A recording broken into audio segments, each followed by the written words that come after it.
Yes, students, in this video we will talk about the life of the workers. The abundance of labor in the market affected the lives of workers. As news of possible job traveled to the countryside, hundreds tempted to the cities. The actual possibility of getting a job depended on existing network of friendship and their kin relations. If you had a relative or a friend in a factory, so you were more likely to get a job quickly. This was the condition over there. But not everyone had social connections.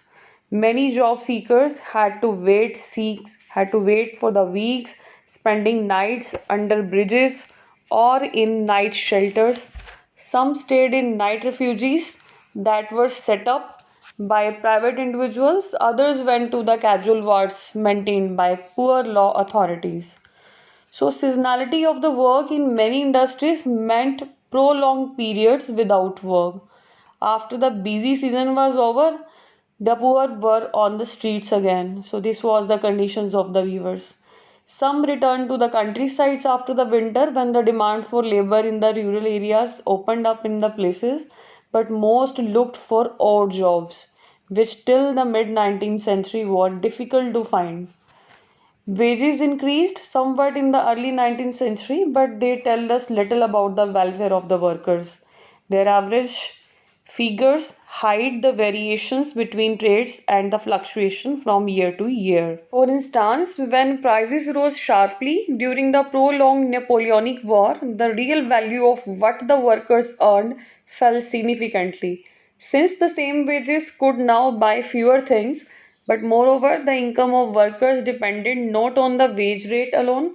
What was also critical was the period of employment. The number of days of work determined the average daily income of the workers. At the best of the time, till the mid 19th century, about 10% of the urban population were extremely poor. In periods of economic slump, like the 1830, the proportion of unemployed went up to anything between 35 and 75% in different regions. Students, here you can see one picture. It's a picture of spinning jenny. The fear of unemployment made workers hostile to the introduction of the new technology. When the spinning jenny was introduced in the woolen industry, women who survived on hand spinning began attacking on these machines. And this conflict over the introduction of the jenny continued for a long time. The completion of this topic, students, we will talk about the industrialization in the colonies now, the age of Indian textile. Before the age of machine industry, silk and cotton goods from India dominated the international market in textile, and coarser cotton were produced in many countries, but the finer variety often came from one country, that is our India. Armenian and Persian merchants took the goods from Punjab to Afghanistan, eastern Persia, and Central Asia. Bales of fine cotton, other things also, were carried on camelback via the northwest frontier through mountain passes and across deserts. A variety of Indian merchants and bankers were involved in the network of export trade, financing production, carrying goods, and supplying exporters. Supply merchants linked the port towns to the inland regions. They gave advances to the weavers, procured the woven cloth from weaving villages, and carried the supply to the ports.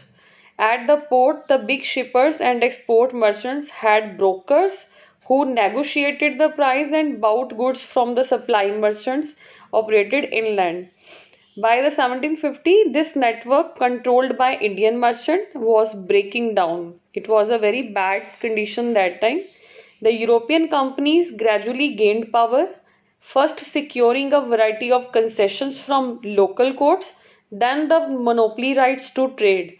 This resulted in the decline of the old ports of Surat and Hooghly, through which local merchants had operated. Exports from these ports fell dramatically. That had financed the earlier trade began drying up, and the local bankers slowly went bankrupt. In the last years of the 17th century, the gross value of trade that passed through Surat had been rupees 16 million. By the 1740, it had slumped to rupees 3 million only.